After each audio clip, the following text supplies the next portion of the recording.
যাক,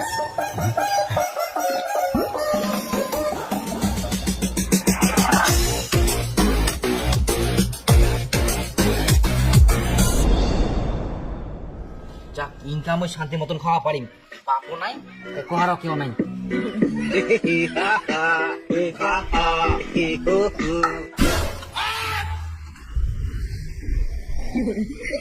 ইয়া তো ইনকাই খাই গেল, আবার ভাত থাল ধরে বসে খাই কো ভাতে।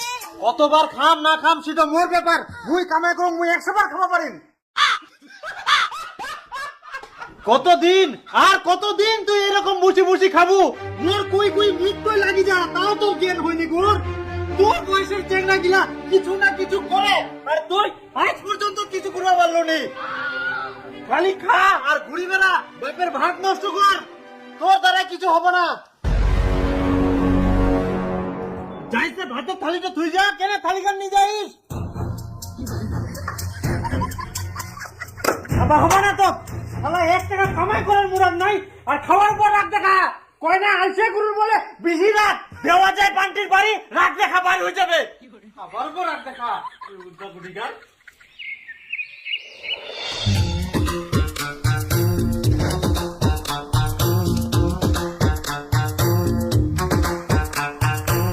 কেউ নেই বাড়ির, এই চান্সে খাইনু।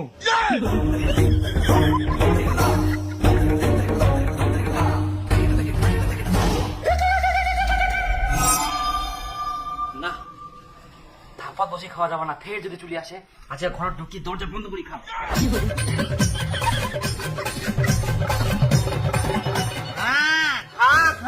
এখন ঘর ঢুকি দরজা লাগাই খা। কত আর এরকম লুকাই লুকাই খাই বেড়াবো তুই?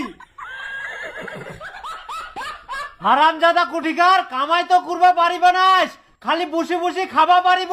আর এখন দেখে বাড়িত কেউ নাই, আর ভাতের থালা খান নিয়ে তুত্তর করে ঘরে ঢুকে গেল। পিউদা কুঠিকার, কথা শুনিবা মেনাই নেকুর, একদিন ইলা কথা ঠিক মনে পড়িবে। পিউদা কুঠিকার, খাবার ধান্দা খুঁজি বেড়াইস, কি মনে করিয়াস লুকাই লুকাই খাবার দেখা পাবো না?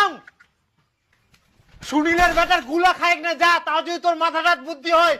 ও গরুর মতো মুখটা ঢুকায় কত মুখটা দেখলে না করে যা পালাইস। ইয়ার থাকে যদি পরে একটা ভিডিও হলো, তাও বুঝি মুখে তো দেখছিল। হারামজাদা এতগুলা ভাত নষ্ট করে চলে গেল।